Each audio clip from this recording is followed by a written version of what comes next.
They say a man can outrun his past.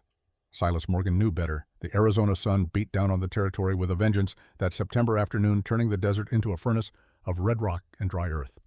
Heat waves shimmered across the horizon like ghosts dancing over graves. Silas rode through it all on a horse as black as midnight, his shadow stretching long behind him.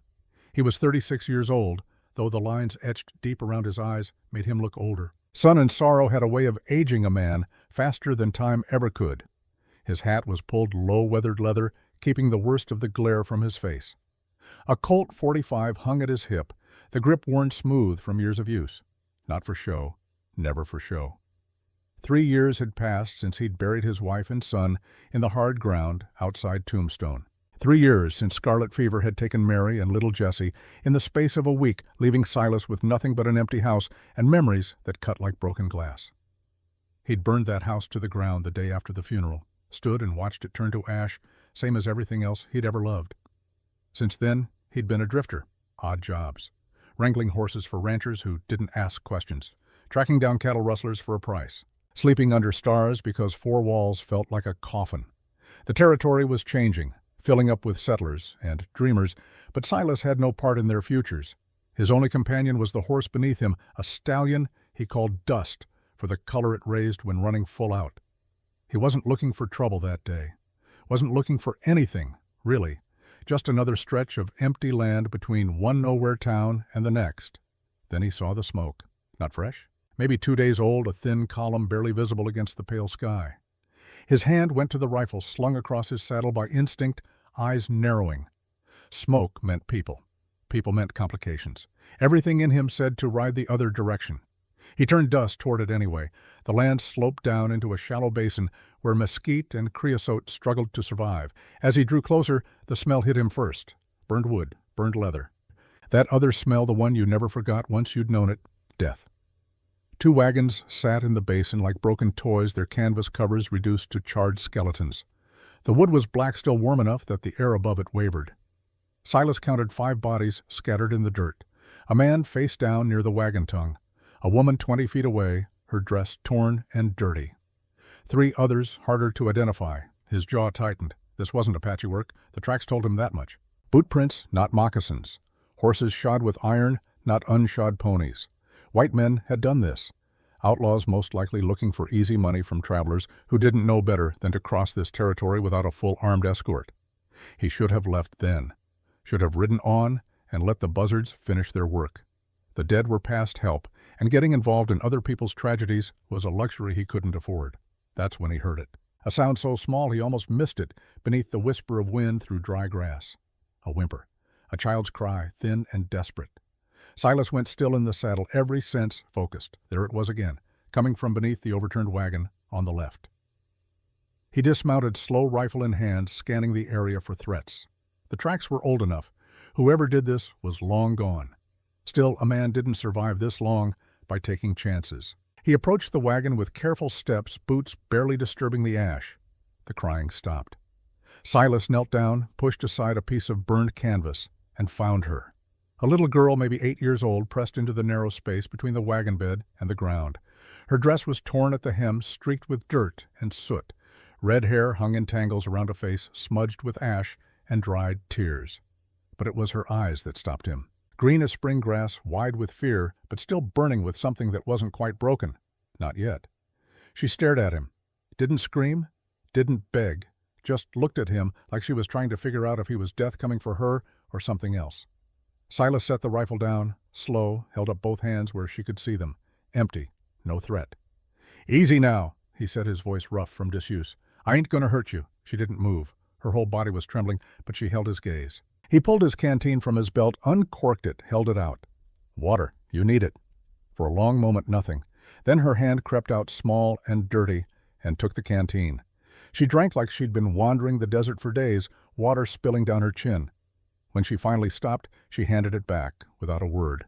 Silas studied her in the fading light. Sunburn on her shoulders and neck. Scrapes on her hands, probably from crawling under the wagon. No visible wounds beyond that, though shock had its own ways of hurting. "Anyone else alive?" he asked. She shook her head once. Her bottom lip trembled, then steadied. He could have walked away then, probably should have.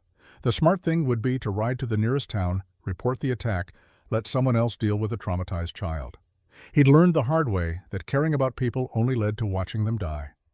But something in those green eyes stopped him. Something that reminded him of Jesse in his last fevered days, looking up at his father, like Silas could somehow make the world right again.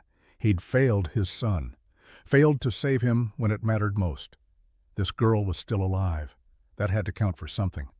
Silas stood, took off his long coat, and draped it around her shoulders. She flinched at first, then went still as the warmth settled over her. "We're heading east," he said. "River's there. Less eyes. You understand?" She nodded. He lifted her out from under the wagon, and she didn't resist. Light as a feather she was, all bone and will. He carried her to dust, set her in the saddle, then swung up behind her. She leaned back against him just slightly, like she wasn't sure if trusting him was allowed, but was too tired to care anymore. They rode away from the burned wagons as the sun touched the western hills. Silas didn't look back. Neither did the girl. Behind them, the buzzards began to circle. The land changed as they traveled red earth, giving way to scattered cottonwoods near a dry creek bed. Silas found a spot sheltered by rocks and made camp as darkness fell. He built a small fire, just enough for warmth and cooking, and set about preparing the rabbit he'd snared earlier that day. The girl sat wrapped in his coat knees, pulled to her chest, watching everything he did with quiet intensity. Still hadn't spoken beyond that one shake of her head. Silas roasted the meat on a stick, then tore off a piece and held it out to her. She took it with both hands, chewed slowly. Her eyes filled with tears, but she didn't let them fall. "You got a name, mister?" she asked finally. Her voice was hoarse, probably from crying and thirst. "Silas," he said. "You, Rosalie Bennett." She paused. "But Pa calls me Rosie. Called me." The past tense hung in the air between them like smoke. Silas poked at the fire with a stick. "Rosie's easier to holler when trouble comes." Despite everything, a tiny smile flickered across her face. "You expecting trouble?" "Always." She ate in silence for a while, then looked at him again. "Are you a bad man?" The question caught him off guard. Most children would have asked if he was good. She'd learned young that the world wasn't that simple. "No," he said after a moment. "Not anymore." She seemed to accept that. Finished eating, wiped her hands on her dress, then curled up near the fire with his coat pulled tight around her. Within minutes, she was asleep. Silas sat with his rifle across his knees, watching the darkness beyond their small circle of light. He didn't sleep. Couldn't afford to. Not with outlaws possibly still in the area, and not with a child depending on him for safety. He told himself he'd take her to the nearest settlement in the morning. Hand her over to someone who knew how to care for children. Someone who wasn't a broken-down gunslinger with ghosts riding his shoulders. But even as he thought it, he knew it was a lie. The sun rose red and angry over the Arizona Territory, painting the rocks the color of blood. Silas had been awake all night, but he'd learned long ago how to function on coffee and willpower. He made a small pot over the rekindled fire strong enough to strip paint and sipped it while Rosie stirred. She sat up slowly, wincing as stiff muscles protested. Her green eyes found him immediately, like she'd been half expecting him to be gone. "Morning," he said. "Morning," she echoed. He examined her ankle in the growing light. Swollen but not broken. Probably twisted when she scrambled under that wagon. He tore a strip from his spare shirt, soaked it in cool water from the creek, and wrapped it tight around the joint. She watched him work without complaint. "My pa said never trust a stranger." "Your pa was right. But he ain't here no more." Silas looked up at her, saw something in her face that made his chest tight. Understanding beyond her years, the kind that came from watching your world burn. "No," he agreed quietly. "He ain't." Rosie was quiet for a moment. "I think he'd say you're okay, though."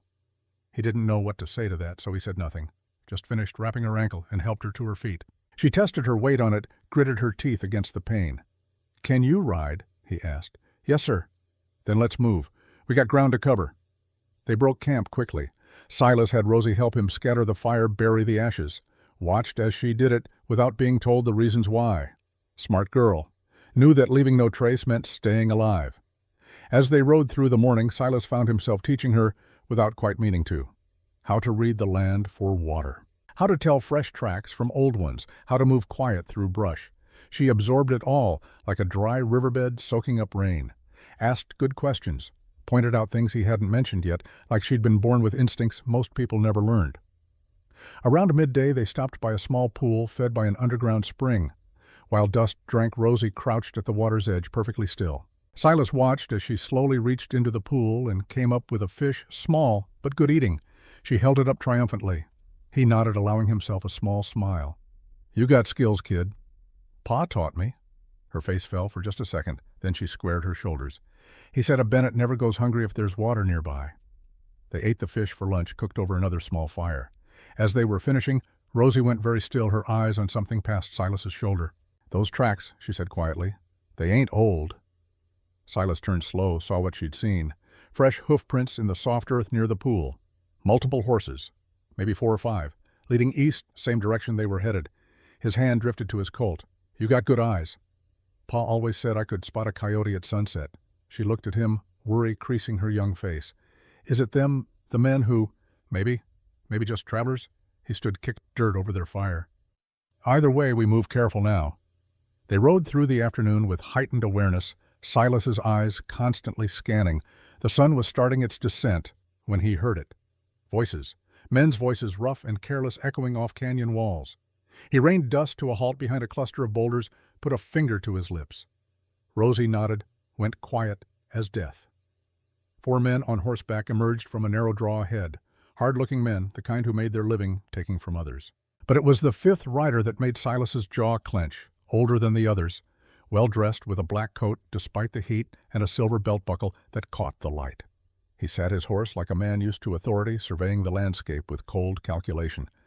"That's him," Rosie whispered, her voice barely audible. "That's Uncle Clayton." Silas looked at her sharply. Her face had gone pale beneath the sunburn, her hands gripping the saddle horns so tight her knuckles showed white. "Your uncle—" She nodded, eyes locked on the man. "Clayton Stark, my pa's brother. He's looking for you. He—" She stopped, swallowed hard. "He was there. At the wagons. I saw him." Understanding hit Silas like a fist to the gut. This wasn't about rescue. This was about something else entirely. Before he could pull back deeper into cover, one of the outlaws turned their direction. Pointed. "Rider," the man called.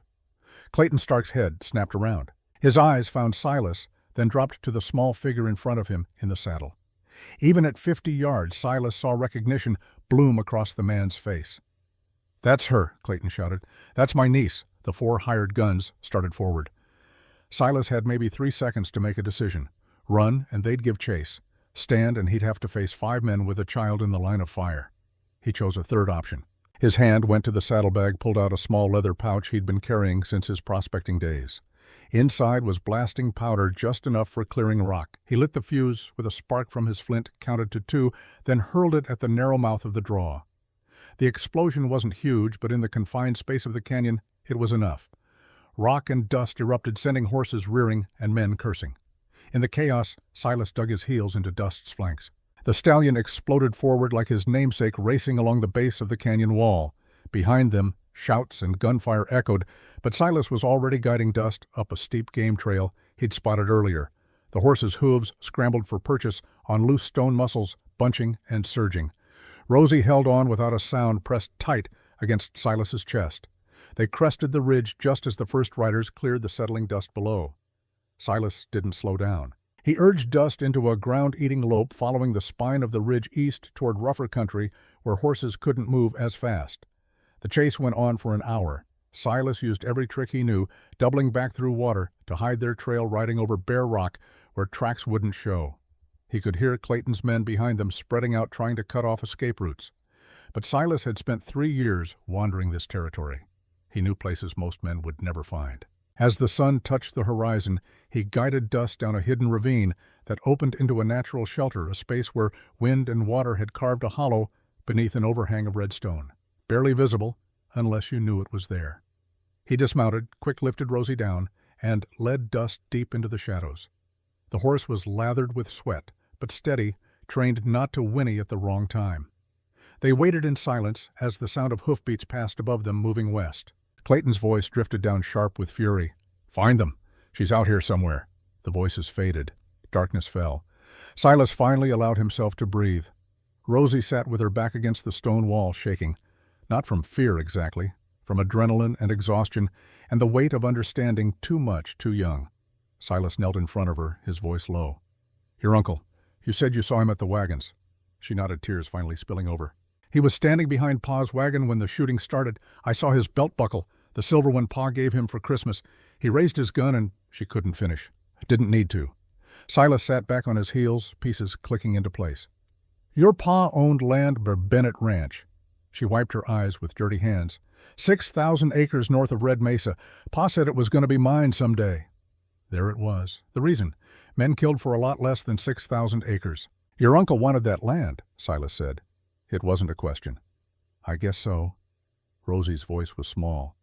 Does that mean he killed Ma and Pa just for dirt? How did you explain evil to a child? How did you make sense of men who valued land over life, money over blood? Some men, Silas said carefully, they got a hole inside where their conscience should be, and they try to fill it with things that don't matter. Land, gold, power, but the hole just gets bigger. She looked at him with those old eyes. You got a hole inside you. Yeah, he admitted. Lost my wife and son 3 years back. Disease took them, and I've been trying to fill that hole with distance ever since. Didn't work. What does work? He looked at this small, fierce girl who'd survived things that would break most grown men, who'd lost everything and still found the strength to ask what came next. Don't rightly know yet, he said, but I'm starting to think maybe it ain't about filling the hole. Maybe it's about finding something worth carrying it for. Rosie tilted her head, considering. Then she reached out and took his hand. Her palm was small and rough and warm. In this territory, mister, she said, echoing something she'd probably heard her father say 100 times, hope's the only thing cheaper than bullets. Despite everything, Silas found himself smiling. That's the truth. They sat in silence as the stars came out bright and cold above the desert. Somewhere out there, Clayton Stark was hunting them. Somewhere behind them lay burned wagons and unanswered deaths. Somewhere ahead waited a reckoning Silas couldn't quite see yet. But here now, in this small pocket of safety carved from stone and shadow, a broken gunslinger and an orphaned girl made an unspoken promise to survive, to fight, to prove that some things, some people were worth more than all the land in the territory. The night deepened. Silas kept watch while Rosie slept, her head pillowed on his rolled-up coat. And for the first time in 3 years, the weight in his chest felt a little less like drowning and a little more like purpose. Come morning, they would ride again, east toward rivers and allies and whatever justice they could forge from this hard land. But tonight they rested, two souls bound by loss and threat, and the fragile hope that maybe, just maybe, they'd both found something neither knew they were looking for. Family. Dawn came slow over the Arizona Badlands, painting the red rocks gold and amber. Silas had been awake for hours, listening to the sounds of the desert waking up, crickets going silent, birds starting their morning songs, the distant yip of coyotes heading back to their dens. Rosie stirred as the first rays of sunlight found their hiding place beneath the stone overhang. She sat up, rubbing sleep from her eyes, and looked around with that quick alertness he was learning to expect from her. No tears this morning. No questions about why the world had turned cruel. Just acceptance and readiness for whatever came next. "We moving?" she asked. "Soon as you eat something." He handed her strips of dried beef from his saddlebag and a canteen of water. She ate without complaint, though he could see her ankle was bothering her where it pressed against her boot. The swelling had gone down some, but not enough. While she ate, Silas studied the land beyond their shelter. The ravine led deeper into a maze of canyons and arroyos that locals called Copper Canyon for the reddish mineral veins running through the rock. Dangerous country if you didn't know the paths, perfect for losing pursuit if you did. He'd been through here twice before, once tracking a horse thief, and once just wandering when the loneliness got too heavy to bear near towns and people. The memory of those passages came back now sharp and useful. "We're going deeper in," he said, checking the loads in his Colton rifle. "Country gets rough from here." Rosie finished eating, wiped her mouth with the back of her hand. "How rough?" "The kind where one wrong turn puts you at the bottom of a drop you can't climb back up from." He looked at her, steady. "You scared?" "No, sir." She paused. "Should I be? Little bit of scared keeps you careful. Too much makes you stupid. You find the balance, you'll be all right." She nodded like he'd just handed her the secrets of the universe. Maybe, in a way, he had. They saddled up and moved out as the sun cleared the eastern ridges. Silas kept dust to a walk, picking their way over loose stone and around barrel cactus big as wagon wheels. The temperature was climbing fast, the kind of heat that made mirages dance on distant flats and turned metal too hot to touch. Around mid-morning, Silas heard it, the sound he'd been half expecting, half dreading. Hoofbeats echoing off canyon walls coming from the west, multiple horses moving fast. Clayton hadn't given up. "Hold tight," Silas said, and urged dust into a faster pace. The canyon floor narrowed walls rising steep on both sides, red stone layered like ancient books telling stories in sediment and time. Silas knew this stretch ended in a fork. Left led to a box canyon, a trap. Right opened onto a series of ledges that climbed to higher ground. Behind them, the sounds grew louder, closer. Rosie's arms tightened around his waist, but she didn't speak. Good girl. Knew when talking was a luxury they couldn't afford. Silas reached the fork and swung Dust right up a narrow trail that switched back on itself as it climbed.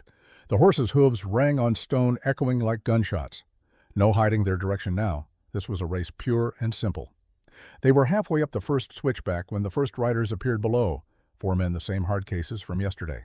No sign of Clayton yet, but Silas knew the man was back there somewhere directing his hired killers like pieces on a chessboard. There, one of the outlaws shouted, pointing up. Gunfire cracked bullets whining off rock near Dust's hooves. The stallion surged forward, instinct driving him up and away from the danger. Silas leaned low over the saddle horn, shielding Rosie with his body. More shots. One close enough that Silas felt the heat of its passing. He pulled his rifle one-handed, didn't bother turning to aim, just angled it backward and fired 3 times at the trail below, not trying to hit anyone, just making them think twice about rushing their pursuit. It worked. The shooting stopped as the outlaws took cover. Silas and Rosie gained the top of the first ledge, but Dust was blowing hard now. The climb and the heat were taking their toll. They couldn't keep running forever. Silas needed to change the game. His eyes scanned the canyon rim. There. A section of the trail passed beneath a slope of loose talus rocks, balanced precarious after centuries of freeze and thaw. Not stable. Wouldn't take much to bring it down. He reined Dust to a halt where the trail widened slightly. "Rosie, I need you to do something for me." "What?" "See those rocks up there?" He pointed to the unstable slope. "I'm going to shoot at them, try to start a slide, block the trail behind us." "Okay. But if one of those men gets through, if he tries to climb up here before the rocks fall, I need you to help stop him." Her green eyes went wide. "How?" Silas picked up 3 good-sized stones from the trail, each about as big as her fist, handed them to her. "You throw these at him.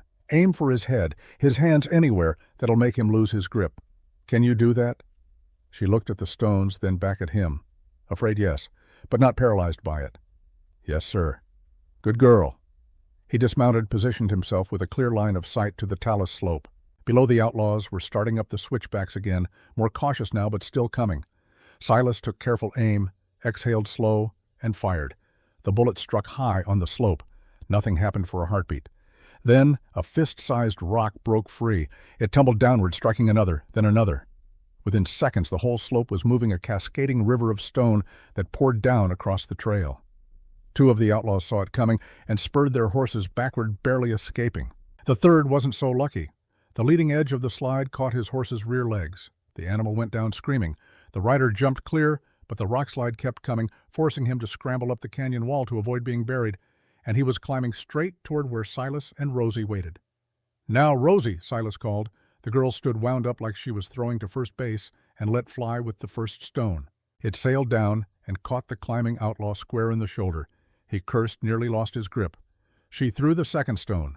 This one grazed his head, knocking his hat off. Blood showed on his temple. The third stone hit his hand just as he was reaching for the next hold.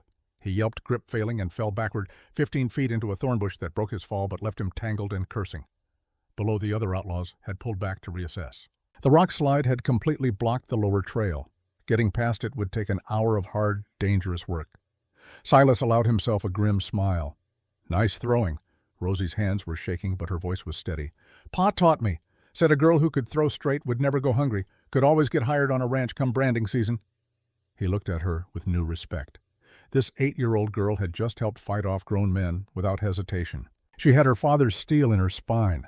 They mounted up and rode hard for another hour, putting distance between themselves and Clayton's men. The canyon eventually opened onto a high mesa, dotted with juniper and pinon pine. The air was cooler up here, the heat of the desert floor left below. Silas found a small cave barely more than a scoop in the sandstone, but it offered shade and shelter. He led Dust inside and helped Rosie down from the saddle. She collapsed against the cave wall, exhaustion finally catching up. "Rest," he said. "We're safe for now." She nodded, too tired to argue. Within minutes, she was asleep. Silas sat at the cave mouth, keeping watch while the afternoon sun wheeled across the sky. His mind was working the problem from all angles. Clayton Stark wanted Rosie dead. That much was clear. Couldn't claim the ranch if his niece was alive to inherit. But why risk doing it himself? Why not hire it done quietly? Because Clayton needed it to look like an accident or an outlaw attack, Silas realized. Needed deniability. If a little girl disappeared in the desert, lost in the same attack that killed her parents, who would question it, tragic, but not suspicious. Only Silas had complicated that plan by finding Rosie alive. Now Clayton had to chase them down, finish what he started, and probably kill Silas too for being a witness. The man had made a mistake, though. He'd shown his face. Rosie had seen him. That made her more than an obstacle. She was evidence. As the sun began its descent, Rosie woke. She sat up slow, wincing as her various aches made themselves known. Silas passed her water and more dried beef. She ate in silence for a while, then spoke. "You always this quiet?" she asked. Silas glanced at her. Talking don't solve much. Neither does silence. He felt a smile tug at the corner of his mouth despite everything. "You got me there, kid." She took another drink of water. "My pa used to talk, all the time, about the ranch, about cattle, about weather and grass and water rights. Ma used to say he could talk the spots off a painted pony." Her voice softened. "I miss his voice. Tell me about him." So she did. And as the light faded from gold to amber to purple, Rosie spoke of John Bennett, a man who'd built his ranch from nothing working land nobody else wanted until he proved it could support cattle. A man who kept his word no matter what it cost him, who taught his daughter to ride and rope and read the stars. Pa used to say, "A man's word is his deed," Rosie said quietly. "Guess that's all I got left of him now." Silas was quiet for a moment. Then, "Not all. You got his strength, his way of facing trouble head on. I seen it today when you threw those rocks." "I was scared." "Being scared don't mean you ain't brave, means you are. Brave is doing what needs doing even when you're scared." She looked at him with those old eyes. "Were you scared today?" "Yeah." "Of dying? Of failing to keep you safe?" That seemed to settle something in her. She curled up again, using his saddle blanket as a pillow. "Silas." "Yeah. Thank you for not leaving me." He didn't trust himself to speak, so he just nodded. After she slept, Silas went through the saddlebag they'd salvaged from her family's wagon. He'd been putting it off, not wanting to intrude on what little privacy the dead deserved, but he needed to understand what he was dealing with. Inside he found the usual traveling supplies, spare clothes for a child, a small Bible with an inscription on the front page, a tin-type photograph of a young couple with a baby, probably Rosie and her parents years ago, and folded at the bottom a legal document. Silas unfolded it carefully and read by moonlight. It was a land deed. Bennett Ranch. 6,000 acres of prime grazing land north of Red Mesa, with water rights to 2 creeks and half ownership of a natural spring. Registered to John Michael Bennett, worth, according to the notation at the bottom, approximately $50,000. $50,000. Men had killed for far less. In this territory, that kind of money could buy a small empire, could set a man up for life, could fill whatever hole he had inside with things that glittered but didn't warm. Silas looked at the sleeping girl. This piece of paper made her rich, also made her a target. And suddenly he understood why Clayton was so desperate. If Rosie died before she came of age, the land would pass to the next of kin, Clayton Stark. But if she lived, if she reached legal age with the deed in her name, Clayton got nothing. Your uncle ain't looking to save you, Rosie Silas thought. He's looking to own what's yours. The moon rose higher, cold and bright. Somewhere back in the canyons, Clayton and his men were probably making camp planning their next move. They'd be coming again, come morning. Men like that didn't quit, not with $50,000 on the line. Silas checked his weapons, counted his ammunition. 15 rounds for the rifle, 12 for the Colt. Enough for a fight if it came to that. But fighting wasn't the answer. Not with a child to protect. They needed allies, needed the law on their side, needed someone who could stand witness to what Clayton had done. He thought about the towns in this part of the territory. Red Mesa was closest, but it was also where Clayton had influence. The man hadn't built his cattle empire without buying friends in useful places. Tombstone was too far. Prescott was Clayton's home territory. That left Santa Rosa. Small mission town, 3 days' ride east. Father Miguel ran the church there, and Silas knew the old priest from years back. A good man, the kind who'd stand up against injustice even if it cost him. And if Silas remembered right, there was someone else in Santa Rosa who might help. Someone from his past he hadn't seen in 3 years. Martha Crane, the doctor, the woman who'd been Mary's closest friend. Decision made, Silas settled in to wait for dawn. Around him, the desert night filled with small sounds. Coyotes yipping in the distance, an owl hunting silent overhead, the whisper of wind through juniper branches, and in the cave, a little girl slept dreaming whatever dreams orphans dream. Silas had failed to save his own child from death, but maybe, just maybe, he could save this one from murder. The stars wheeled overhead, cold and countless, and Silas Morgan, gunslinger and ghost, made a promise to the darkness. Nobody was taking this girl. Not Clayton Stark, not all his hired guns. Not while Silas had breath in his body and bullets in his gun. Come morning, they'd ride for Santa Rosa, ride for help and hope and the chance at justice. But tonight, he kept watch. Tonight he stood between a child and the men who wanted her dead. And tomorrow would bring what it brought. 3 days of hard riding brought them out of the canyons and into rolling grassland where the air smelled of sage and distant rain. Silas kept them moving at a steady pace, not pushing dust too hard, but never stopping for long. Behind them, he knew Clayton Stark was still hunting. Men like that didn't quit, not when $50,000 rode on a little girl's death. Rosie had grown quieter as they traveled, but it wasn't the silence of fear. It was the quiet of someone learning to read the world around them. She noticed things now, the way birds went silent before riders appeared, how the wind shifted before storms, where to find water by watching where insects gathered at dusk. On the afternoon of the third day, they crested a low rise, and Silas saw it. A small homestead sitting alone in a valley where a spring fed a thin line of cottonwoods. Neat garden plot, barn that had seen better days but was still standing. Smoke rising from a stone chimney, and hanging from a post near the door a painted wooden sign that read, M. Crane, Physician. Silas felt something tighten in his chest. He hadn't seen Martha Crane since Mary's funeral, since the day they'd lowered Mary and Jesse into the ground, and Martha had stood beside him, in the rain, the only person who'd come to mourn with him. He'd left town that same night. Hadn't said goodbye. Hadn't been able to bear the weight of her kindness when he felt like he was drowning in guilt for every breath he took that his wife and son couldn't. "Who lives there?" Rosie asked. "Someone who might help us," Silas said, "or might shoot me for showing up after all this time." They rode down the slope slow, Silas keeping his hands visible and away from his weapons. He saw movement in the homestead window. A curtain pulled back, a figure watching their approach. By the time they reached the yard, a woman had stepped out onto the porch. She was 34, maybe 35, with dark hair pulled back in a practical bun and sleeves rolled up to her elbows. She wore a simple dress and an apron stained with what looked like blood, probably from doctoring. A shotgun rested in the crook of her arm, not pointed at them, but not exactly friendly either. Her eyes widened when she saw Silas. Lord have mercy. "Martha." He touched the brim of his hat. "Been a while. 3 years." Her voice was flat. 3 years without a word. "I thought you were dead, Silas Morgan." "Wasn't far from it." Her gaze shifted to Rosie, taking in the child's sunburned face, torn dress, and the way she sat pressed against Silas like he was the only solid thing in a tilting world. Martha's expression softened just a fraction.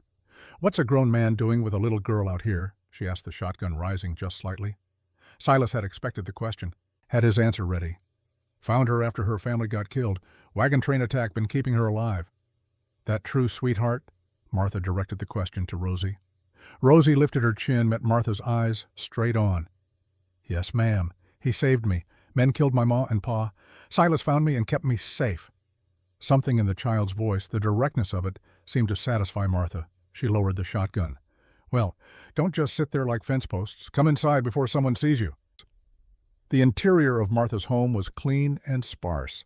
Medical supplies lined shelves on one wall. A table served double duty for eating and surgery. The smell of carbolic and coffee hung in the air. It reminded Silas painfully of the days after Jesse got sick, when Martha had come every day to check on the boy, knowing even then there was nothing to be done but make him comfortable. Martha set the shotgun by the door and turned to study them both properly. Her eyes lingered on Rosie's swollen ankle, the scrapes on her hands, the exhaustion written in every line of her small frame. "Child, when's the last time you had a proper bath?" "Don't rightly remember, ma'am." "And you?" Martha fixed Silas with a look that could have stripped paint. "You look like something the coyotes wouldn't eat. When's the last time you slept?" "I sleep." "Not enough, I'd wager." She sighed, some of the hardness leaving her face. "All right, girl first. Silas, you water your horse and stay out of my way while I get this child clean." She led Rosie toward a back room where steam was already rising from a kettle. Silas caught Martha's arm, gentle as she passed. "Thank you," he said quietly. Martha looked at him. For for a long moment. Mary was my friend. Best friend I ever had. She'd have wanted me to help any child in need. She paused. She'd have wanted me to help you too, even if you were a stubborn fool who ran off without saying goodbye. Guilt twisted in his gut. I couldn't stay, Martha. Everything in that town reminded me of what I'd lost. So you thought wandering alone in the desert was better? She shook her head. Men, you're all the same. Think suffering alone makes you noble, just makes you lonely. But her voice had lost its edge. Go on. See to your horse. We'll talk after I've tended to Rosie. While Martha worked, Silas unsaddled Dust and rubbed the stallion down with handfuls of dry grass. The horse had earned his rest, carrying double weight across rough country for 3 days straight. Silas made sure he had water and a bucket of grain from Martha's small supply, then sat on the porch step and tried to remember how to breathe around the memories this place stirred up. Inside, he could hear Martha's voice, low and soothing, and Rosie's responses. The comfortable sound of women talking. It reminded him of Mary and her friends gathered in their kitchen back in Tombstone before the fever, before everything went to ash. An hour passed. The sun slanted lower, painting the grassland gold. Finally the door opened and Rosie emerged. Silas barely recognized her. Martha had scrubbed away days of dirt and fear, revealing a face that was young and almost pretty despite the sunburn. Her red hair, clean and brushed, hung in damp waves to her shoulders. She wore a simple dress that Martha must have cut down from one of her own, and her feet were bare while her boots dried by the fire. But it was her smile that stopped Silas cold, the first real smile he'd seen from her, wide and genuine, like she'd just discovered something wonderful. Miss Martha says I can stay the night, Rosie announced, in a real bed. That right? Silas looked past her to where Martha stood in the doorway. Both of you can, Martha said. But first we talk. Rosie, there's fresh bread and butter in the kitchen. Help yourself. The girl didn't need to be told twice. She disappeared back inside, leaving the two adults alone on the porch. Martha sat on the step beside Silas, careful to leave space between them. For a while, neither spoke. Just watched the evening settle over the valley. Tell me what's really happening, Martha said finally. So he did.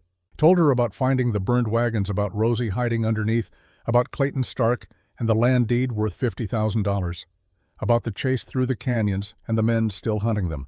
When he finished, Martha was quiet for a long time. Then, Silas Morgan, you always did have a talent for finding trouble. Didn't go looking for it this time. Maybe not. But you didn't walk away from it either. She glanced at him. Mary would be proud of that. You standing up for someone who needs protecting. Don't know about that. I do. Martha's voice was firm. Your wife was the kindest soul I ever knew, but she had steel in her too. She'd have done exactly what you're doing, and she'd have wanted you to do it too. Something loosened in Silas's chest. Permission, maybe, or just the simple relief of having someone understand. The girl's been through hell, Martha continued, but she's strong, got good instincts, and she trusts you. That's no small thing. She shouldn't. I failed my own son. What makes me fit to protect her? Martha turned to face him fully. Jesse died of disease, Silas. You couldn't have stopped it any more than you could have stopped the sun from rising. But this, she gestured toward the house where Rosie was eating bread in the warm kitchen, this you can do something about. This child is alive because of choices you made. Don't dishonor that by drowning in old guilt. Before Silas could respond, Rosie appeared in the doorway, holding a book. Miss Martha, you said you'd teach me to read better. Martha's face softened. So I did. Come on, then. They settled at the kitchen table, Martha lighting a lamp against the gathering dusk. Silas stayed on the porch, but he could hear them through the open window. Now then, Martha said. Let's start with something simple. Can you read this word? A pause. Then Rosie sounding out the letters slowly. Arizona. Close. It said all together. Arizona. Arizona. Rosie tried again, separating each syllable with the careful precision of a child who wanted desperately to get it right. Martha laughed, warm and genuine. Well, that's one way to say it. Try again. Let the sounds flow together. From the porch, Silas found himself smiling. It was such a small thing, teaching a girl to read, but in that moment it felt like the most important thing in the world. Proof that normal life still existed, that not everything was gunfire and death and running. He heard Martha laugh again, heard Rosie giggle in response. And despite everything, despite the dangers still hunting them, Silas felt something that might have been peace. It lasted exactly 10 minutes. Dust's head came up, sudden ears forward. The stallion snorted and stamped, looking toward the eastern ridge. Silas was on his feet instantly, hand on his colt, every sense alert. Then he heard it. Hoofbeats, multiple horses. Coming fast. Martha, he called, already moving. Get Rosie to the cellar, now. She appeared in the doorway, saw his face, and didn't waste time asking questions. Just grabbed Rosie's hand and pulled her toward the back of the house where a trap door led to a root cellar. Silas counted the riders as they crested the ridge. 6 men, and leading them sitting tall in the saddle with that silver belt buckle catching the last light of day was Clayton Stark. They'd been found. Silas moved quick, grabbing his rifle and finding position on the porch where he had clear sight lines. His mind raced through options. The homestead was defendable, but not a fortress. Martha had her shotgun, but she was a doctor, not a fighter. And Rosie was just a child. The riders spread out as they approached, surrounding the homestead in a loose circle. Professional work. These weren't just hired guns. They were men who knew their business. Clayton reined his horse to a halt 30 yards out, well beyond pistol range. His voice carried clear across the evening air. "Martha Crane, I know you got someone in there who belongs to me." From inside, Martha called back, "This is my land. Clayton Stark. You got no right." "I got every right. That girl's my blood. Her parents are dead, and I'm her only living kin." Silas stepped into view, rifle held loose but ready. Funny thing about family Stark. Usually they don't hire men to hunt down little girls. Clayton's eyes locked on Silas with pure hatred. "You, the drifter, you got no stake in this." "I do now. She's my niece. The law gives me claim. The law might." Silas's voice was cold as river ice. "But I give you this. She stays with me till we sort out exactly how her parents died, till we find out why you were at those wagons when they burned." Even at 30 yards, Silas saw Clayton's face tighten. Hit a nerve there. "You're calling me a liar." Clayton's hand drifted toward his holstered weapon. "I'm calling you a killer." Silas raised the rifle, not quite aiming, but making his intention clear. "And I'm saying you don't get near that girl. Not today. Not ever." The tension stretched tight as a wire. 6 armed men against 1. Even with Martha's shotgun, the math wasn't good. But Silas had one advantage. He had the high ground and hard cover. They were sitting exposed on horses. One of Clayton's men, nervous, reached for his gun. The world exploded into chaos. Silas fired first, not at the man, but at the ground beneath his horse. The animal reared, throwing its rider. Martha's shotgun boomed from a window buckshot, tearing into the dirt in front of another rider's mount. But in the confusion, no one noticed the cellar door swing open behind the house. No one saw the small figure emerge, red hair bright in the fading light. Rosie ran into the open space between the homestead and the rider. "Stop!" she screamed, her voice high and desperate. "Just stop!" Everything froze. 6 guns, 1 rifle and a shotgun, all trained on different targets, while an 8-year-old girl stood in the middle of the potential crossfire. "Rosie, get back!" Silas shouted. She ignored him, looking straight at Clayton. "I remember you. At the wagons. You shot my pa." Clayton's face went pale. "Child, you're confused. You've been through trauma. This man has filled your head with lies." "No." Rosie's voice steadied. "I saw you. I saw your belt buckle, the one Pa gave you. You were standing behind the wagon when the shooting started. I saw you raise your gun. I saw Pa fall." For just a second, Clayton's mask slipped. Silas saw the calculation in the man's eyes, saw him weighing whether to deny or to finish what he'd started right here and now. Silas made his choice faster. He pulled the small leather pouch from his belt, the one with the last of his blasting powder, lit the fuse with one of Martha's matches, and threw it hard at the space between Clayton's riders. "Everyone down." The explosion wasn't huge, but in the evening quiet it was enough. Horses screamed and bolted, men dove for cover, smoke and dust filled the air. In the chaos, Silas vaulted off the porch, scooped Rosie up, and ran for the barn, where Dust was already saddled, trained to be ready at a moment's notice. Martha was right behind him, carrying her medical bag and a second shotgun. "My horse is in the back pasture," she yelled over the ringing in their ears. Silas got Rosie onto Dust, then helped Martha onto her mare, a solid-looking sorrel that danced nervously at the smell of powder smoke. Behind them, Clayton's men were recovering, mounting up, readying for pursuit. "Where?" Martha demanded. "Santa Rosa Mission, Father Miguel." "That's 2 hours hard, riding in the dark." "You got a better idea?" She didn't. They rode. Behind them, gunfire erupted again, but they were already disappearing into the gathering darkness, 3 riders pushing their horses for all they were worth. Silas heard Clayton's voice, raised in fury, ordering his men to follow. But night was falling fast over the Arizona territory, and in the darkness, 3 desperate souls had one advantage. They knew exactly where they were going. The mission at Santa Rosa was their only hope. Father Miguel, the law, sanctuary. If they could reach it before Clayton's men ran them down. Silas leaned low over Dust's neck, Rosie pressed tight against his chest. Beside him, Martha rode like she'd been born to it, her mare keeping pace despite the rough ground. And behind them, getting farther with every stride, 6 men gave chase through the desert night. A man protects. What's his to protect, Silas thought. That girl's under my watch now, and hell itself wouldn't stop him from keeping her safe. They rode on into darkness, racing toward sanctuary and the promise of justice, racing toward whatever end this long trail would bring. But tonight, they rode together, and that made all the difference. The mission at Santa Rosa appeared like a mirage in the moonlight. White adobe walls rising from the desert floor, a simple cross atop the bell tower catching silver light. Silas had never been so grateful to see a church in his life. They'd ridden hard for 2 hours through darkness, the horses blowing foam and trembling with exhaustion. Behind them, the sounds of pursuit had faded, but Silas knew Clayton's men were still out there, still hunting. So Father Miguel must have heard the hoofbeats because he was waiting in the courtyard when they arrived, a lantern in one hand and a walking stick in the other.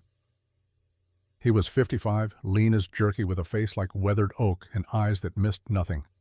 He wore the simple brown robes of a Franciscan, though everyone knew he kept a rifle behind the altar for when prayer alone wasn't enough.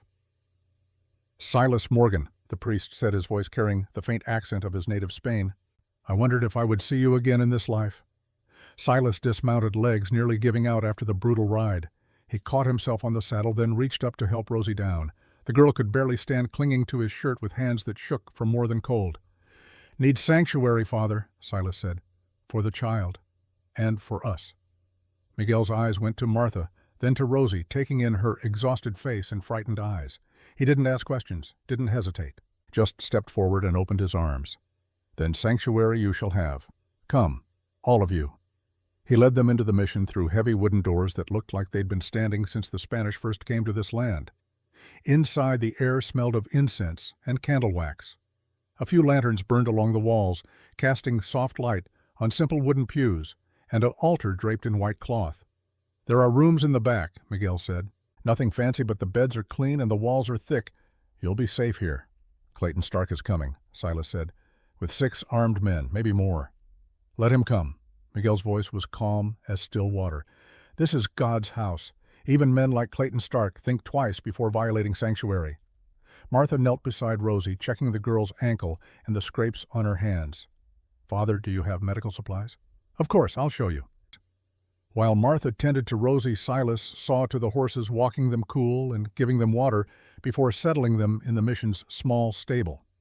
Dust nickered soft, pressing his nose against Silas's chest. The stallion had earned his rest 10 times over. When Silas returned to the main building, he found Miguel waiting with coffee so strong it could strip rust. They sat in the small kitchen off the main chapel, the priest studying him with those knowing eyes. "Tell me," Miguel said simply. So for the second time that night, Silas told the story: the burned wagons, finding Rosie, the land deed worth $50,000, Clayton Stark's pursuit, and his claim of kinship that rang hollow as a cracked bell. When he finished, Miguel nodded slowly. "Clayton Stark, yes, I know this name." "You do. 3 families have come through this mission in the past 2 years, all of them driven from their land, all by the same man." Miguel's face hardened. "He uses the law like a weapon, finds small errors in deeds, calls in debts at impossible times, and when legal means fail, accidents happen, a barn fire here, poisoned cattle there, until good people have no choice but to sell for pennies on the dollar. And he gets away with it. He has friends. The sheriff in Red Mesa, the territorial judge, men who look the other way when money changes hands." Miguel sipped his coffee. "But this time he has made a mistake. He has killed. And he has been seen. Rosie saw him. Then she is both his greatest threat and his reason to be desperate." The priest looked at Silas steadily. "You cannot run forever, my friend. This must end." "I know. Just don't know how yet." Before Miguel could respond, the kitchen door swung open, and a man entered who made Silas's face split into the first real grin he'd felt in days. Sam Red Sky Walker was 60 years old and looked like he'd been carved from the same red rock as the canyons. Half Apache, half Irish, all trouble. His face was a road map of scars and laugh lines, his hair steel gray and worn in a long braid down his back. He wore a blacksmith's leather apron over canvas pants, and his arms were thick with muscle from decades of working iron. "Well, hell," Sam said, his voice like gravel in a bucket. "Heard you got yourself into trouble again, Black." The nickname hit Silas like a punch to the chest. Black. What they'd called him in the old days when he'd worn a black hat and a reputation to match. before Mary, before he'd tried to become something better. "Sam?" Silas stood clasped the older man's hand. "What are you doing here?" "I work here now. Mission needed a blacksmith. I needed a place where people didn't ask too many questions about my past." Sam's eyes twinkled. "Heard the hoofbeats. Miguel sent me to check. Didn't expect to find you." They sat, and Silas gave Sam the short version of the story. The blacksmith listened without interrupting, his face growing darker as the tale unfolded. "Clayton Stark." Sam spat the name like poison. "Should have killed that snake years ago when I had the chance." "You know him too. Knew his father. Mean son of a bitch who raised an even meaner son. The apple don't fall far, as they say." A small voice from the doorway interrupted them. "Why do they call you Black?" They turned to find Rosie standing there clean in one of Martha's borrowed nightgowns, her wet hair combed back from her face. She looked younger like this, more like the 8-year-old child she was, and less like the hardened survivor she'd been forced to become. Sam's stern face softened into a smile. "Well now, little miss, that's a story. You see, your friend Silas here used to wear a black hat, black coat too, rode a black horse. Folks took to calling him Black Morgan. Some said it was because of his clothes. Others said it was because of his mood." "What changed?" Rosie asked, padding into the room in bare feet. Sam glanced at Silas, something gentle in his old eyes. "He met a woman named Mary, kindest soul you ever saw. She took one look at this dark, dangerous man and saw something worth saving. Made him turn that black hat around, start fresh." Silas shifted uncomfortably. "We ain't talking about that." "Why not?" Rosie sat at the table, curious. "What happened to Mary?"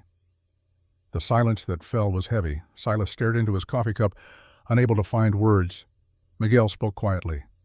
"Mary was Silas's wife. She and their son Jesse died of disease. Disease took them both." Rosie looked at Silas with sudden understanding. "Is that why you saved me? Because you couldn't save them?" The question, asked with such simple directness, nearly broke him. Silas opened his mouth closed. It tried again. "Maybe," he said finally. "Or maybe I saved you because it was the right thing to do, or maybe you saved me. Don't rightly know yet." Rosie considered this, then nodded like he'd just explained the mysteries of the universe. "I'm glad you found me, Silas, even if you are sad sometimes." Martha appeared in the doorway. "Rosie, you should be sleeping. I'm not tired." "Yes, you are. You're just too stubborn to admit it. Come on." Rosie went without argument, pausing only to give Silas a quick hug that surprised him with its fierceness. Then she was gone, following Martha down the hallway to where the mission's guest rooms waited. After she left, Sam leaned back in his chair and studied Silas. "You care about that girl? She's been through hell. Someone's got to look out for her." "That ain't what I asked." Silas was quiet for a long moment. "Then, yeah, I care. Scares me, if I'm honest. Every time I let myself care about someone, they end up dead or gone." "Maybe," Sam said. "Or maybe the past don't let go easy. But maybe it ain't supposed to. Maybe it's there to remind us what's worth fighting for." The words settled over Silas like a blanket.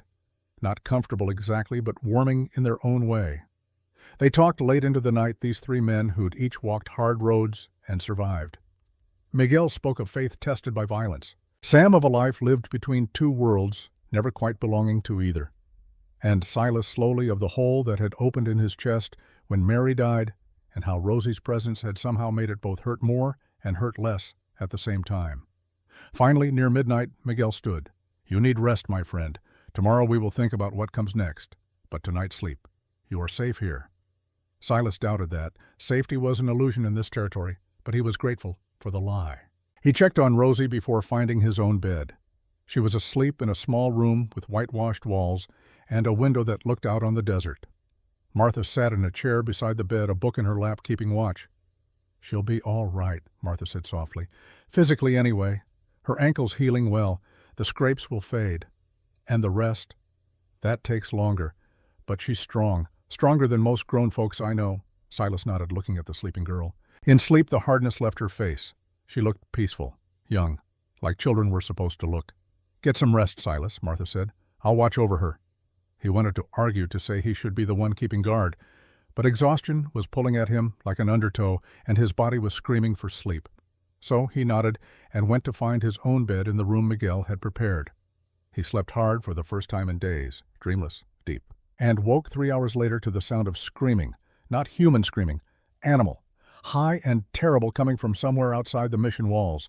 Silas was on his feet and armed before his eyes were fully open, muscle memory from years of dangerous living.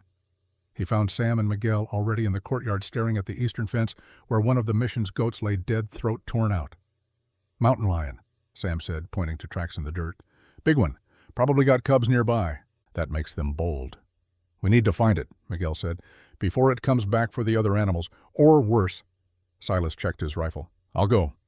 "Not alone you won't," Sam said. "I'm coming. Someone needs to stay with Rosie. Martha's here, and Miguel. The girl will be safe." Sam grabbed his own rifle from the smithy. "Besides, you're liable to get yourself killed without someone watching your back." They set out as the sun was just starting to paint the eastern sky pink. The tracks were clear, leading into a rocky section of desert where boulders the size of houses created a maze of hiding spots.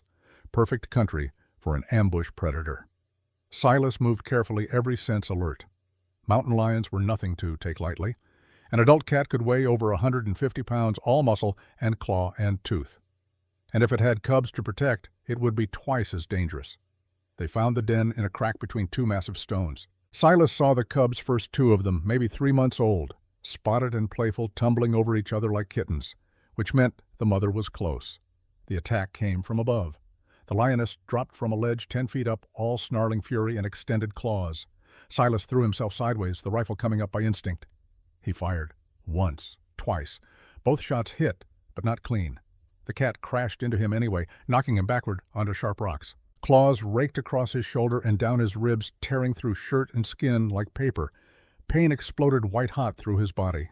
Sam's rifle boomed. The third shot caught the lioness in the chest, dropping her finally. She collapsed beside Silas, twitched once, and went still. "Silas!" Sam was beside him, rolling him over. "How bad?" Silas looked down at himself. His shirt was shredded and soaked with blood. The wounds on his shoulder were deep, the ones on his ribs worse. He could feel warm wetness spreading, could smell the copper tang of blood mixing with the desert dust. "Bad enough," he managed. Sam stripped off his own shirt, pressing it against the worst of the bleeding. "We need to get you back, now." The trip back to the mission was a blur of pain. Silas stayed conscious through sheer stubbornness, focusing on putting one foot in front of the other while Sam half-carried him. By the time they reached the courtyard, his vision was graying at the edges. He heard Martha's voice, sharp with professional concern, felt hands lowering him onto something flat. A table, probably. The medical table where she worked. Then another voice, higher, younger, frightened.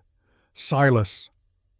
Through the fog of pain he saw Rosie's face above him, pale, scared, but not running away, not hiding. "It's all right, little one," he heard himself say, though his voice sounded far away. "Just a scratch." "That ain't no scratch." Martha's hands were on his shoulder, probing. "Rosie, I need you to be brave. Can you do that?" The girl nodded. "I need hot water, clean cloths, and you need to hold him down when I start stitching. He's going to fight me even though he's half conscious. Can you do that?" Another nod. What happened next existed in fragments. Martha's needle and thread, pulling wounds closed. His own voice hoarse with pain, he wouldn't let become screams because Rosie was watching. The girl's small hands on his uninjured arm, holding tight. Her voice in his ear steady, despite the tears on her face.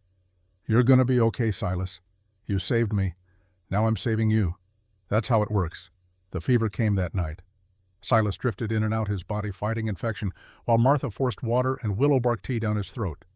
He dreamed of Mary and Jesse, of burned wagons and green eyes, and a little girl who threw rocks at grown men without hesitation. When he finally surfaced 2 days later, weak as a newborn but clear-headed, the first thing he saw was Rosie asleep in a chair beside his bed.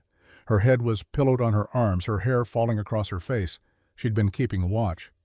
Martha appeared in the doorway, saw him awake, and smiled. "Welcome back." "How long?" 2 days. "You had us worried." She checked his bandages, satisfied with what she found. "Wounds are clean, fever's broken. You'll be sore for a while, but you'll live." Silas looked at Rosie. "She'd been here the whole time. Barely left your side. Helped me change your bandages. Kept you cool with wet cloths. Wouldn't let anyone send her away." Martha's voice softened. "She loves you, Silas. Maybe doesn't know how to say it, but it's there, plain as day." Something tightened in Silas's chest. Not the wounds, something deeper.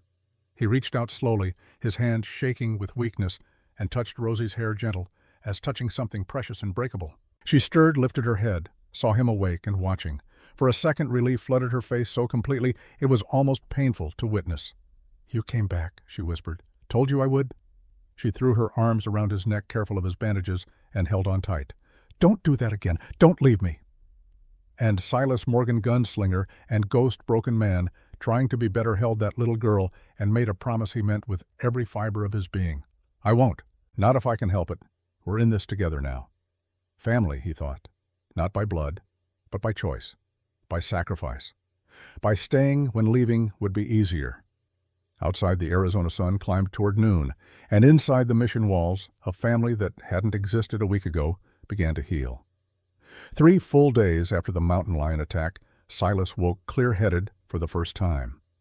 Rosie was asleep in the chair beside his bed, her head pillowed on her arms. Again. Martha said the girl hadn't slept in her own room since he'd been hurt, just curled up in that chair like a faithful dog keeping watch over its master. The sight of her, their red hair tangled and face soft with sleep, did something to him, broke something open that he'd kept locked tight for 3 years.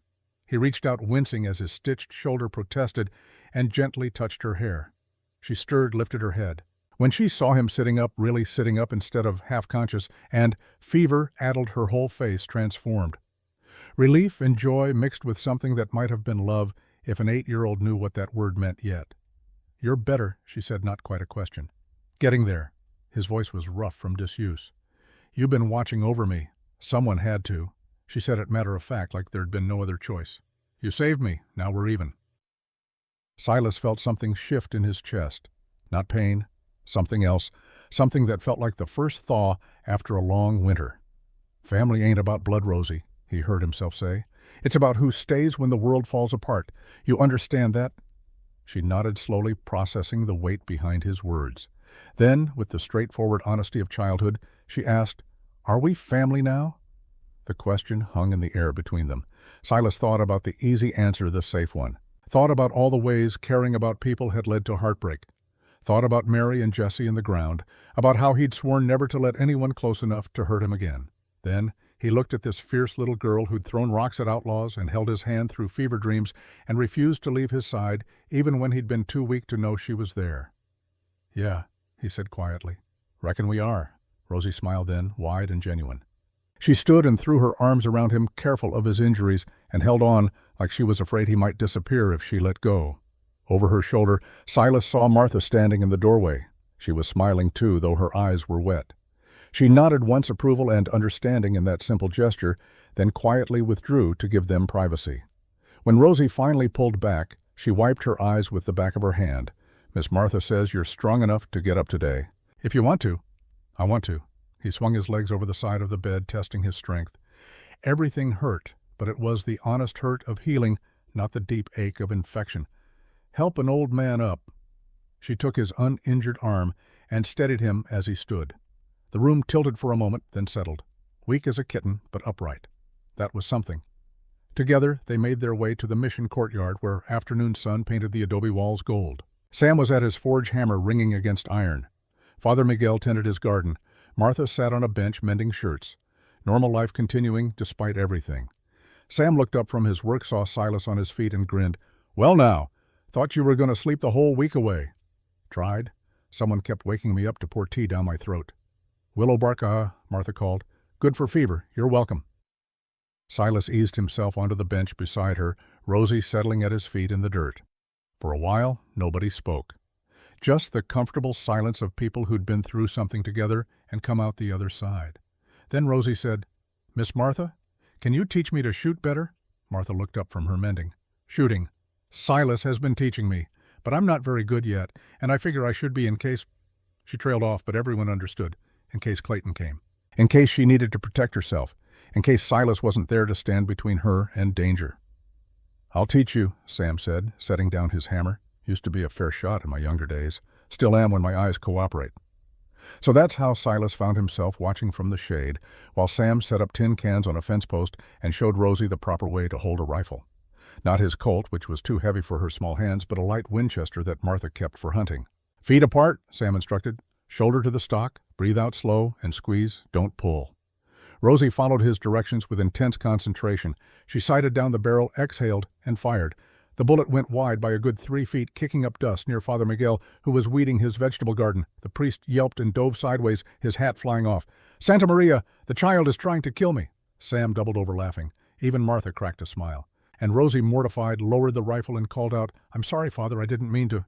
Miguel picked up his hat, examined the hole the bullet had punched through the brim, and shook his head in mock sorrow.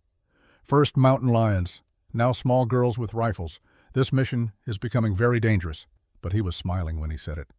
Rosie tried again, this time with Sam standing behind her, helping her steady the rifle. The shot rang out. One of the tin cans jumped and fell. She whirled around, eyes bright.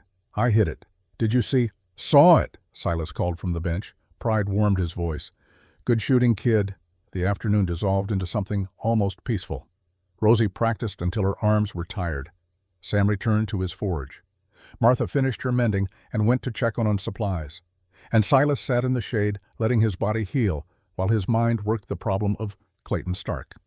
The peace lasted exactly 2 hours. A rider appeared on the eastern road coming fast. Not one of Clayton's men. This horse wore a badge on its saddle blanket. Law. Official law.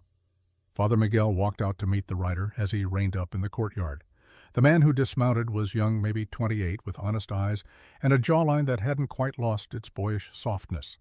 He wore a deputy's star on his vest and carried himself with the careful dignity of someone new to authority.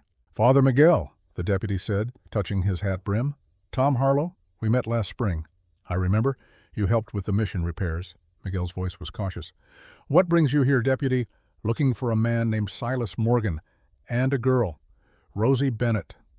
Silas stood slowly, hand drifting toward his Colt out of habit. "I'm Morgan." Tom turned, studied him.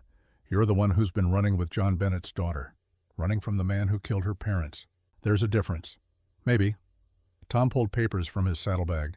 "I've been doing some investigating, found things that don't add up." "Like what?" "Like Clayton Stark filing claim on the Bennett ranch 3 days after the wagon train attack. Like him telling the sheriff in Red Mesa that his niece died with her parents. Like those wagons being found burned with bodies that had bullet holes in them, not arrow wounds." Hope flickered in Silas's chest. "You believe us. I believe something's wrong, and I believe a little girl shouldn't be running for her life." Tom looked past Silas to where Rosie stood half hidden behind Sam. "You Rosalie Bennett." She nodded, not coming closer. "Your uncle says you're dead. Says outlaws killed your whole family." "My uncle's a liar." Rosie's voice was small but steady. "He killed my pa. I saw him." Tom's jaw tightened. "That's a serious accusation." "It's the truth." The deputy was quiet for a long moment. Then he said, "I believe you. Problem is, belief and proof are different things in a court of law. And Clayton Stark has friends. Sheriff Wade in Red Mesa won't move against him without evidence so solid it can't be ignored." "What kind of evidence?" Silas asked. "Witnesses, multiple witnesses willing to testify, documentation, and maybe most important, someone with authority backing the claim." Tom looked at Father Miguel. "Church testimony carries weight in the territory. If you were to make a formal statement about harboring the girl and hearing her account, that would help." "I will do so gladly," Miguel said. "Good. But we'll need more. We need people willing to stand up against Clayton, and that's asking a lot. The man has reach." "He's also been preying on families for years," Sam said, stepping forward. "I know 3 ranchers he drove off their land through intimidation and fraud. If we could get them to testify together, show a pattern." Tom nodded. "That might work. If we can find them, if they're willing to talk." "They'll talk," Miguel said with quiet confidence. "I know where 2 of them settled. Good people. Scared, but good. If they see others standing with them, they'll find courage." Silas felt the pieces clicking into place. Not just running anymore. Not just hiding. Actually fighting back. Building a case. Bringing real justice instead of the rough frontier kind. "How long do we have?" he asked Tom. "Clayton filed for legal custody of Rosie 2 days ago. Claims she's traumatized and being held against her will by a dangerous drifter. That's you, by the way. Judge scheduled a hearing for next week in Prescott." "Prescott is Clayton's territory, which is why we need to move the case to a circuit judge in Tucson. But that requires evidence presented beforehand. Requires building a coalition strong enough that even corrupt officials can't ignore it." Tom looked around at the small group gathered in the mission courtyard. "Can you do that in a week?" "We can try," Miguel said. Over the next 3 days, the mission became something between a fortress and a gathering place. Miguel sent riders to families he'd helped over the years. Sam worked his old contacts, calling in favors from men who owed him. Martha reached out to women in the territory who'd lost land or loved ones to Clayton's greed. And slowly they came. First was a rancher named Jack Sullivan who'd lost his homestead to Clayton 2 years back when his wife got sick and he couldn't make his mortgage payment on time. Clayton had bought the note from the bank and foreclosed within a month. Then came Elena Rodriguez, whose husband had been found dead in a canyon, his horse spooked, and him thrown. Everyone said accident. Elena said murder, but no one would listen because Clayton had wanted her husband's water rights. More followed, a widow, a farmer, a Mexican family who'd been cheated out of their land grant through forged documents. Each with a story, each with proof that Clayton Stark was more than just a successful rancher. He was a predator. By the 5th day, 20 people had gathered at the mission, not fighters, most of them, just ordinary folks who'd been hurt and were finally angry enough to stand together. Tom spent those days taking statements, building his case. He worked methodical and careful, knowing that one mistake could unravel everything. And on the 6th day, word came that changed everything. A rider from Red Mesa brought news that Clayton Stark was gathering men, not just his usual hired guns. He'd called in every debt, every favor, 12 armed men, maybe more, and they were riding for Santa Rosa. "He knows," Tom said, studying the message. "Someone told him what we're building here. He's coming to finish this before we can get it to a judge." Father Miguel's face was grim. "When?" "Tomorrow, maybe the day after." Silas checked his weapons, testing his injured shoulder, still sore but functional. "Then we prepare." "For what?" Martha demanded. "A war. These are farmers and widows, not soldiers." "No," Silas agreed. "But they're witnesses, and that makes them worth protecting." Sam moved to the forge, starting to heat metal. "I can make rifle rests, fortify the mission doors. It's not much, but it's something." "And I can organize the defense," Tom said. "I'm a deputy. I have legal authority to deputize others, if needed." Father Miguel walked to the mission bell. He looked at it for a long moment, then turned to the gathered people.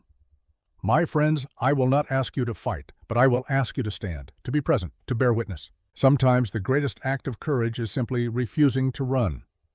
Mrs. Eleanor Pike, the owner of the Red Mesa General Store, stepped forward. She was 50, gray-haired, with hands rough from work and eyes that had seen too much. "Father, I lost my husband to Clayton Stark's ambition 5 years ago. I've been quiet because I was afraid, but I'm done being afraid. I'll stand." Others murmured agreement. Not everyone. Some slipped away in the night, and Silas didn't blame them. Fear was honest, but enough stayed. 20 became 15. 15 became 12, but those 12 were iron. That night, Silas found Rosie sitting on the mission wall, looking out at the desert. The moon was full, painting the landscape silver and shadow. "Can't sleep," he asked, settling beside her. "Thinking. About all those people. They're staying because of me. If Clayton comes and someone gets hurt, it'll be my fault." Silas was quiet for a moment. Then he said, "You know what your pa would say about a man's word being his deed?" She nodded. "These people, they're making a choice. They're choosing to stand for what's right even when it's hard. That's not your fault. That's their deed, their word made real, and it's worth something, maybe worth more than all the land Clayton's stolen. You really think we can win? I think we got a chance, and sometimes a chance is all you need." She leaned against him, careful of his healing wounds. "I'm glad you found me, Silas." "Me too, kid. Me too." The next morning dawned clear and cold. Silas stood in the courtyard, watching the eastern horizon. Beside him, Sam checked rifles. Tom organized the townspeople into positions where they could be seen, but relatively safe. Martha prepared medical supplies, her face set in determined lines. Father Miguel blessed them all, speaking words in Latin that Silas didn't understand, but appreciated anyway. Then the priest did something unexpected. He walked to the bell tower and rang the bell, not the soft call to prayer, the hard, urgent clanging of alarm. The sound carried for miles across the empty land. "What are you doing?" Tom asked. "Calling witnesses," Miguel said calmly. "If Clayton wants a fight, let him have it in front of God and everyone." And they came.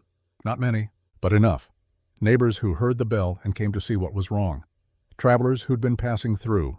A few ranch hands from nearby spreads who were curious about the commotion. By noon, 30 people stood in and around the mission. Not all allies, some just spectators, but all witnesses. Silas saw what Miguel had done, made this public, made it impossible for Clayton to quietly eliminate the problem. Whatever happened now would be seen, would be remembered. "Smart," Sam said, following his gaze. "Can't bury the truth if everyone's watching. Hope it's enough?" "It'll have to be." The sun climbed higher. The crowd murmured and shifted, and on the eastern road, dust began to rise. They were coming. Silas felt Rosie slip her hand into his. She wasn't hiding anymore, wasn't running, just standing beside him, ready to face whatever came. "Together," she asked. "Together," he confirmed.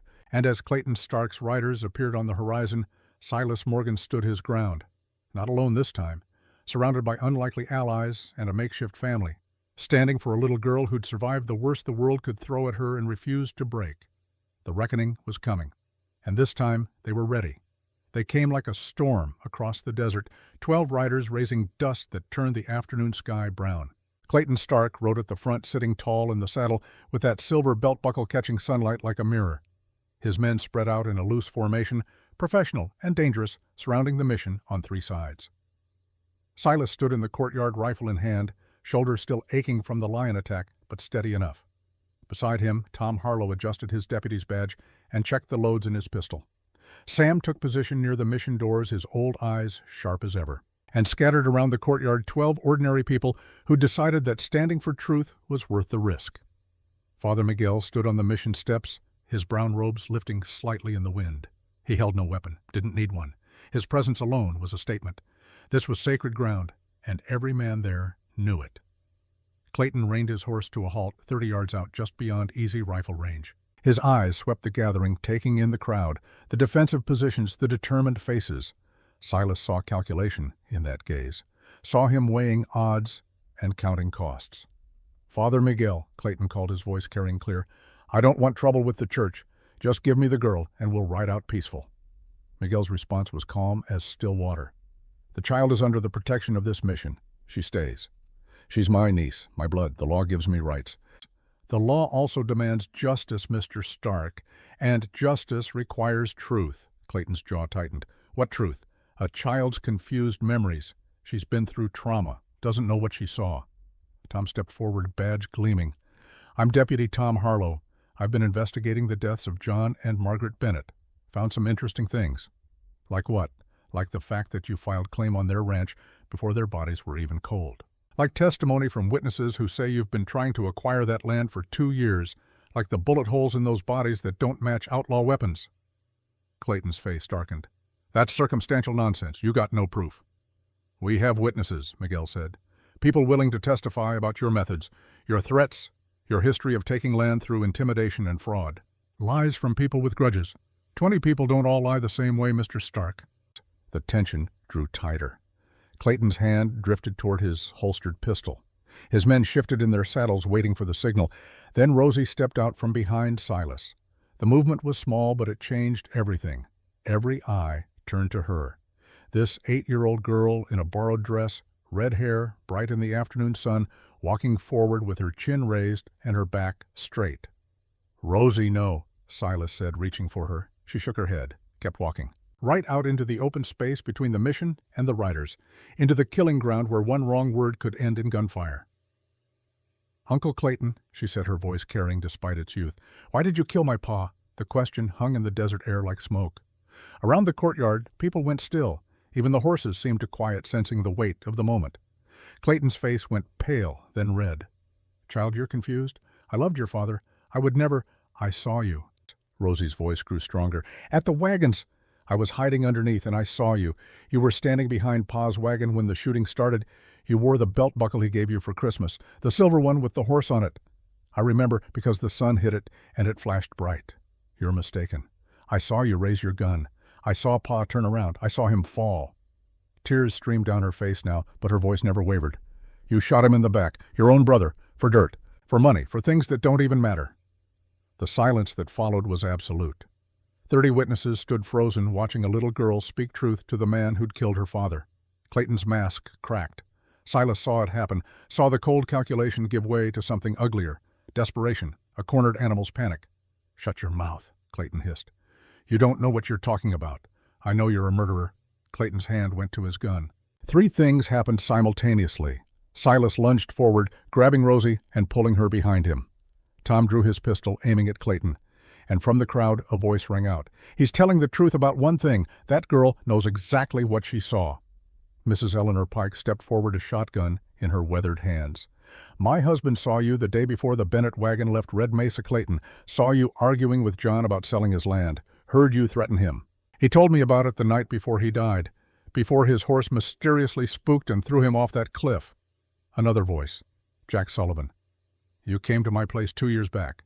Said if I didn't sell, accidents might happen. My barn burned a week later." More voices joined, one after another. The witnesses Miguel had gathered, finding courage in numbers, testifying not just about the Bennetts, but about years of intimidation and theft and lives destroyed. Clayton's men shifted nervously. They'd signed on for hired gun work, not public exposure to multiple murder accusations. A few edged their horses backward, wanting distance from what was coming. Tom raised his voice calm, but carrying authority. "Clayton Stark, I'm placing you under arrest for the murders of John and Margaret Bennett, for conspiracy to commit fraud, for intimidation of witnesses. You have the right to remain silent, but anything you say can and will be used against you." "You got no jurisdiction here, boy. I'm a territorial deputy. I got jurisdiction everywhere in Arizona Territory." Tom's gun never wavered. "You can come peaceful, or we can do this hard. Your choice." For a long moment, nobody moved. The world balanced on a knife's edge. 12 armed men facing a deputy, a priest, a handful of townspeople, and one small girl who'd just destroyed a rich man's carefully built lies. Then Clayton made his choice. His hand flashed toward his gun. He never cleared leather. Tom's shot caught him in the shoulder, spinning him sideways in the saddle. He fell hard, hitting the dirt with a cry of pain and fury. Chaos erupted. Several of Clayton's men drew weapons, but they were surrounded by witnesses, exposed in open ground, and suddenly unsure if they wanted to die for a man who'd just been publicly accused of fratricide. Sam's rifle cracked, not hitting anyone, but making a clear statement. Father Miguel's voice rang out commanding despite his lack of weapons. "Enough! Would you add to your sins by murdering witnesses, by attacking a mission? God sees all." The religious invocation worked where threats might not have. Clayton's men were hard cases, but most had been raised in the church. Shooting a priest on sacred ground was a line even hired killers hesitated to cross. One by one, hands lifted away from weapons. Horses were reined back. And on the ground, Clayton clutched his bleeding shoulder and screamed curses that turned the air blue. Tom moved forward, Silas covering him, and secured Clayton with iron shackles. The fight was over. Not with a massive shootout or dramatic last stand, but with truth spoken publicly and witnessed by 30 people who could never be silenced or intimidated. Just as Silas realized sometimes looked less like gunfights and more like ordinary people finding extraordinary courage. The aftermath moved quickly. Tom deputized Sam and 2 of the townsmen to help transport Clayton to Tucson, where the circuit judge was in session. The territorial marshal, hearing about the case, sent additional men to ensure the prisoner arrived safely. Over the next 2 weeks, statements were taken. Evidence was compiled. And Clayton Stark, cattle baron and murderer, sat in a jail cell while his empire crumbled. The trial took 3 days. The courtroom in Tucson was packed with spectators, journalists from as far as San Francisco, and more witnesses than the prosecution even needed. Rosie testified, her small voice never faltering, as she described what she'd seen that day at the wagons. The defense attorney tried to shake her story, but she held firm. Truth was truth, no matter how young the voice speaking it. On the 3rd day, the jury returned, guilty on all counts: murder, conspiracy, fraud, intimidation. The judge, a stern man with gray whiskers and no patience for corruption, sentenced Clayton Stark to life in the territorial prison. No possibility of parole. As they led Clayton away in chains, he looked once at Rosie. She met his gaze without flinching. Then he was gone, and the girl who'd survived his greed could finally breathe without looking over her shoulder. But the legal proceedings weren't finished. The matter of Rosie's custody came before the court the following day. The judge reviewed the documents: the Bennett Ranch deed, testimony about Silas's protection of the child, Father Miguel's statement about character, Martha's evaluation of Rosie's physical and emotional health. "Miss Bennett," the judge said, looking down at Rosie from his high bench, "do you have any living relatives besides your uncle?" "No, Your Honor." "And where would you like to live? The court can place you with a family in Tucson, good people who've fostered children before." Rosie looked at Silas, then back at the judge. "I want to stay with Silas Morgan. He saved my life. He's my family now." The judge's eyebrows rose. "Mr. Morgan, you're a drifter by reputation, a gunman. You have no stable home, no means of supporting a child." Silas stood, hat in his hands. "Your Honor, I got the Bennett Ranch, 6,000 acres. Rosie's inheritance. I can work it, build it back up, give her a home." "And what makes you qualified to raise a young girl?" "Nothing, sir. I ain't qualified. Lost my own family 3 years back, and near lost myself after. But this girl pulled me back from that edge, taught me that maybe the past don't have to define the future, that maybe broken people can heal each other if they're willing to try." The courtroom was silent. The judge studied Silas for a long moment.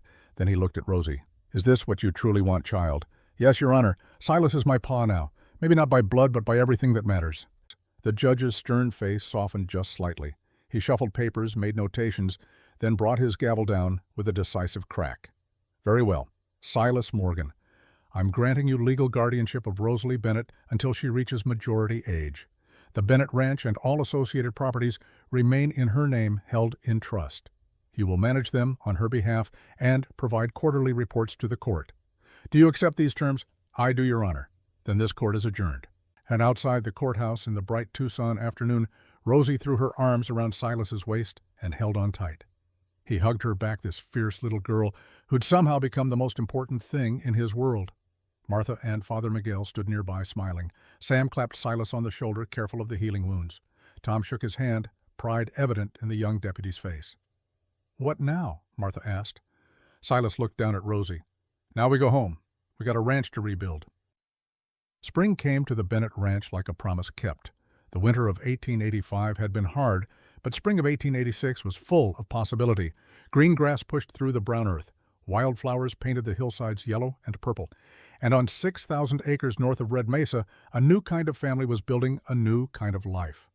Silas had hired 3 ranch hands, good men recommended by Sam. Together they'd repaired the barn-mended fences, brought in new cattle. The house burned in Clayton's initial attack had been rebuilt, bigger this time, with a room for Rosie that caught the morning sun and a porch where they could sit in the evenings and watch the sky turn colors that had no names.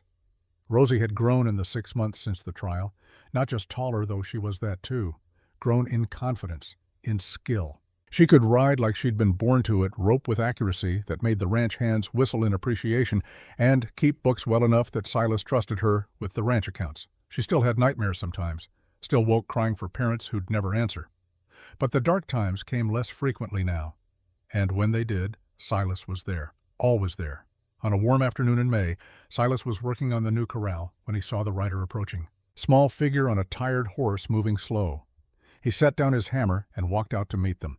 As the rider drew closer, Silas saw it was a boy, maybe 7 years old, thin as a rail with dark hair and eyes that had seen too much. His clothes were ragged, his face smudged with dirt. The horse he rode looked half-starved. The boy reined up at the ranch gate and just sat there, swaying slightly in the saddle. "Help you, son?" Silas asked. "Looking for work." The boy's voice was hoarse. "Can do anything. Mucking stalls, hauling water, don't eat much." "Where's your folks?" "Dead. Cholera took them last month. Been on my own since." Silas's chest tightened. How many times did this story play out across the territory? How many children lost to disease and violence and plain bad luck? He was about to speak when Rosie appeared on the porch. She'd been inside helping Martha, who visited regularly, now with canning vegetables. She took one look at the boy and her face went soft with recognition, not of him specifically, but of what he represented: loss, fear, desperate hope. She walked down from the porch and stood beside Silas. "What's your name?" she asked the boy. "Danny Cooper." "You got anywhere to go, Danny?" He shook his head. Rosie looked up at Silas. In her eyes, he saw the question, saw her remembering what it felt like to be lost and alone, saw her hoping that the mercy shown to her might be extended to someone else who needed it. Silas felt something settle in his chest.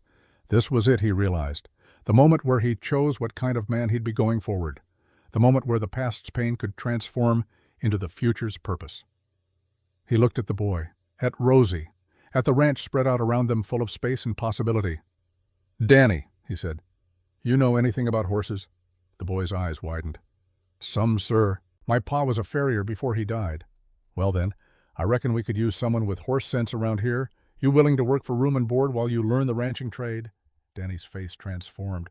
Hope bloomed where only desperation had been. "Yes, sir. I'll work hard, I promise." "I believe you will. Come on then. Let's get you fed and cleaned up. Then we'll see about finding you a proper bed." As they led Danny and his tired horse toward the barn, Rosie slipped her hand into Silas's. She didn't say anything.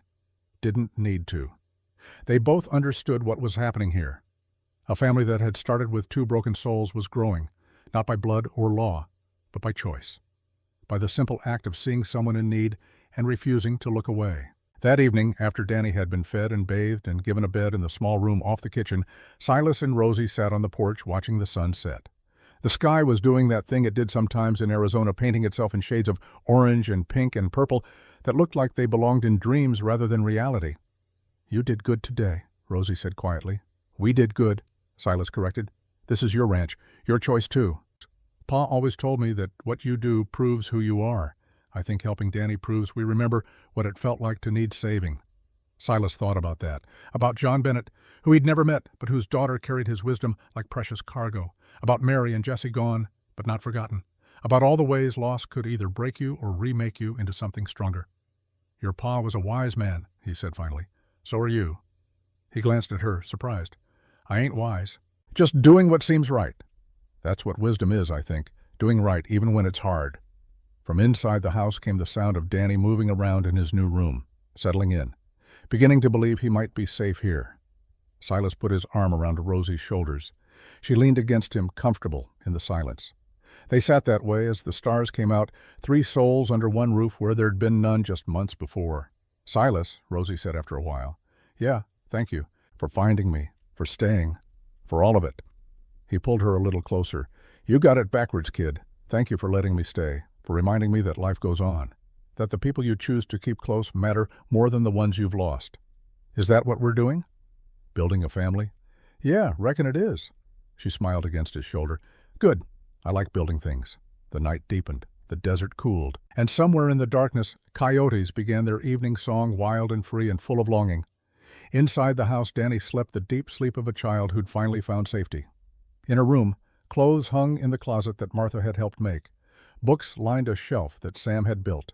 Pictures drawn by Rosie herself decorated the walls, scenes of horses and mountains and the family she'd lost, mixed with images of the family she was building.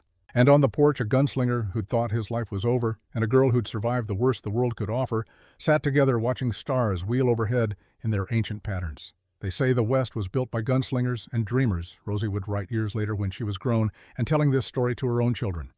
Silas Morgan was both. He taught me that family isn't born. It's forged in fire, tempered by loss, and held together by promises kept. September 12, 1885. I lost everything, but I found something too. I found home. Not the home I expected, not the one I was born into, but the one I chose, the one that chose me back.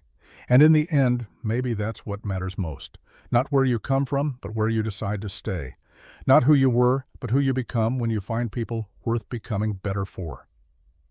The ranch lights burned warm against the darkness, and inside those walls, a promise was being kept. A promise that the broken could heal, that the lost could be found. That family in its truest form was simply love made visible through staying. It wasn't the life either of them had planned, but it was theirs, and it was enough.